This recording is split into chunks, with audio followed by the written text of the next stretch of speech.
Alrighty, guys. Yes, Cousin Pookie strikes a freaking again. Now, this is a Jeep.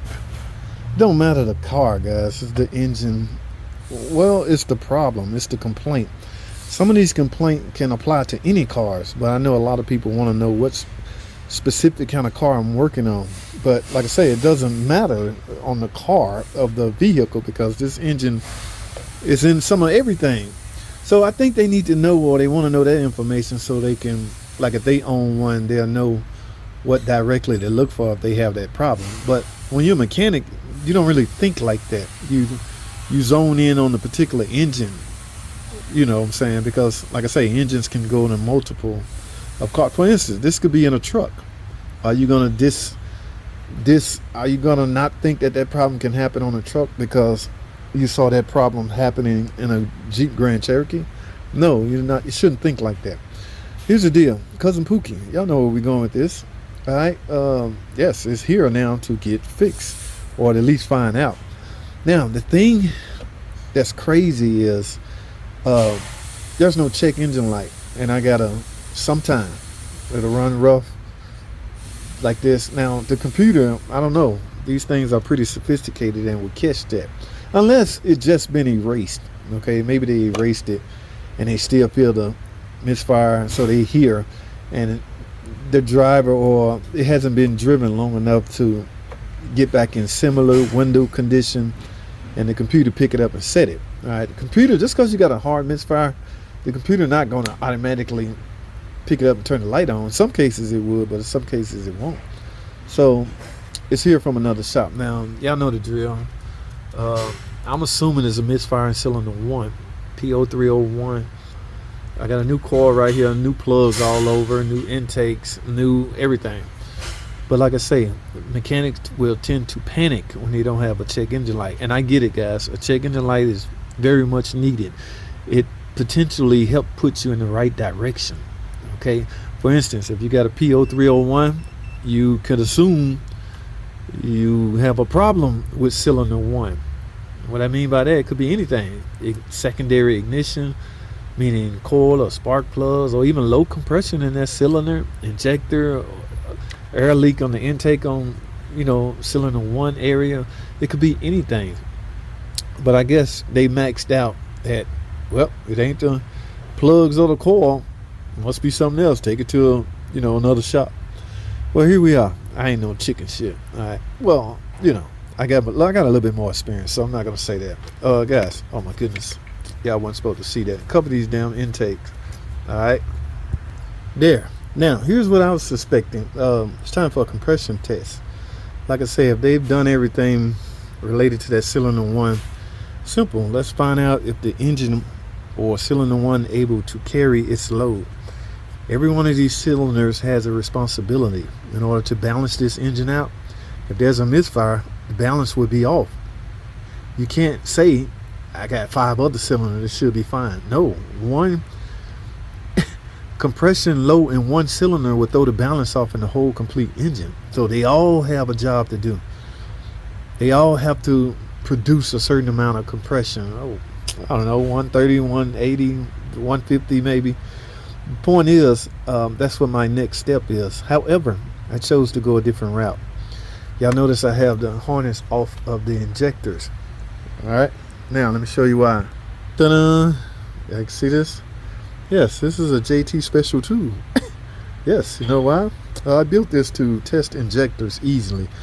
Now, to ohm out injectors is not nothing fancy, right? However, gaining access to the injectors can be a little complicated. All right, you see, you have your meters. It's going to be hard to get down there with each injector to see if it ohms out, how it ohms out. All right, that's a semi test you can run on injectors.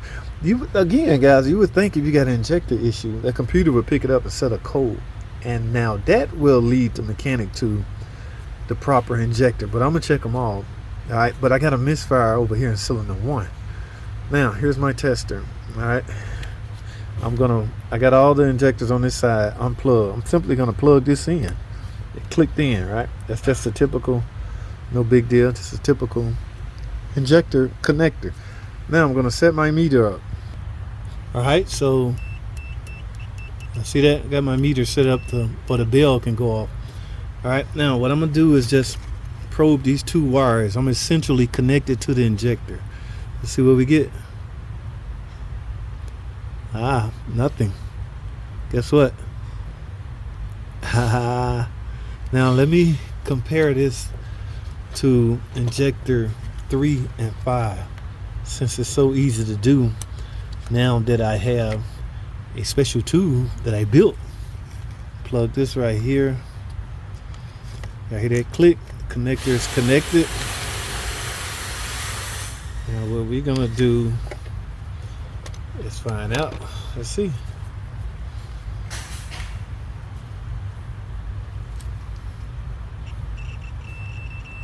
You hear that? What are we getting? Let's see. Make sure y'all can see the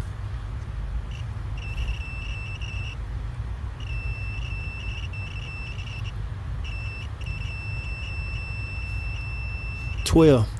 All right, what is specs? 12 to 15, guys. So number one injector is essentially open. All right, I'm still not convinced. I'm going down the cylinder 5, injector 5. Simply plug that in. All right, see what we got. You hear the bell, and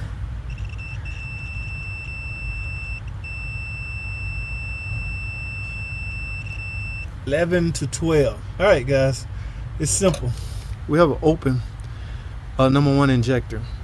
Okay, basically we need an injector.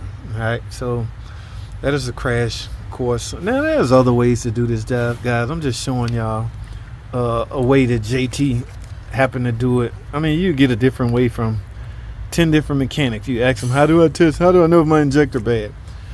All right, you may get something different from a whole slew of mechanics, because everybody have their own little special way. Like I said, I built this so I can gain access to the injector better. All right, so I need an injector on cylinder 1. All right, now I'm gonna go through and this was my problem. Okay, I don't want to spend a lot of time. Cylinder 1 was the one with the misfire. So, but you still should check out the other 3. Okay, I'm just letting you know you should. All right, now let me go up here and talk to the necessary people. Ta-da! That's what I got. Brand new Mopar, guys. Don't get no damn injectors off Amazon, eBay, or even Derman. Yeah, get the Mopar, top of the line, baby. Yeah. Now this is a good time to let's find out what specs should be, or what specs are, or what the readings on a brand new injector. I'm gonna hook my special tool up. You hear it click. Now let's take a listen, or let's take a look. One right here and one in right here. You hear the bell? Ooh. So in a new injector, you may see as high, okay, right there, 11.9. When it finally gets stable, guys, I'm gonna look in the book and see what specs are. And specs may show between 11 and 13. This is a brand new injector, so I would definitely go by this because it's brand new. All right, now I got some fixing to do. All right, so I found the problem. First thing first, guys, we tend to use a 6-step troubleshooting process at the shop. All right, I don't really know them by heart, but I know my main 3 is number 1, duplicate the problem. Yes, problem was easily duplicated. I can feel the engine vibrating. If I ran the engine long enough, that code would have eventually set. A misfire in cylinder 1 would eventually set. But because I know the history, I know exactly where to go. So what we at? I'll duplicate the problem. Find the cause, what caused the problem. I did just that by testing injector number 1. Found out it was open. I simply need to replace it. And the third one, just repair it. Okay, so what does it take to replace this injector? All right, the rail.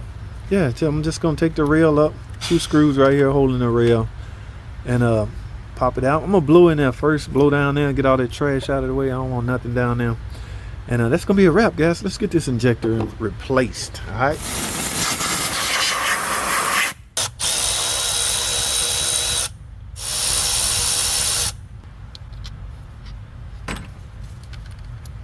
All right, guys, as you can see, I got the rail up. However, take a look what stayed inside. Yes, the O-ring. You have to go fishing those out, guys. Now, I don't care about this one because I'm going to replace them. I do, however, you still need to get them out of there. Just go fishing. Get down in there with a pick or something.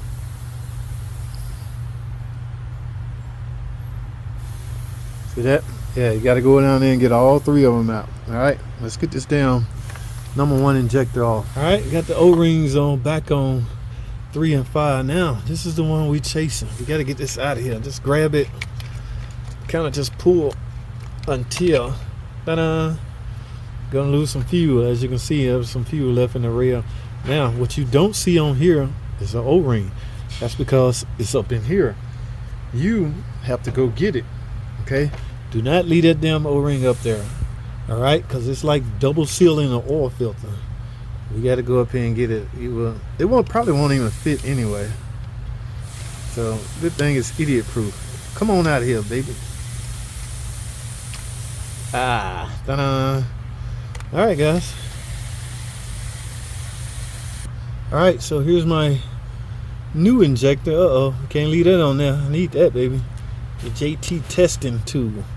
All right, now let's move this and remove this. All right, so what I'm gonna do, let's see what I have on my finger. That's grease, guys. I'm just gonna put a little grease right here. Grease right here. Now I'm just gonna reverse everything I did to remove it. My light went out, so it got a little dark. And I'm gonna put grease on these O-rings right here as well. If you don't have grease, just use some motor oil, anything. You don't want to put it in dry, is what I'm trying to say. So let's get this put back on here. Same way you took it off, same position. All it does is push straight up in there, like that. Ta-da! There's no clip like on the older model. All the force is done with the screws in place. So just set this back in its hole. All right, make sure it's flat down. Yep, everything in place. 2 screws you took out, put them back in. Tighten that down. Put the connectors back on, put the intake back on. There should leave your cylinder 1 misfire. You shouldn't have that problem anymore. Guys, this car will be fixed, okay? I'm gonna end this video. I hate when my light go out because the video will tend to get darker. All right, so I'm done. Put the intake back on, and that's a wrap. That's all I have, man. Thanks for watching.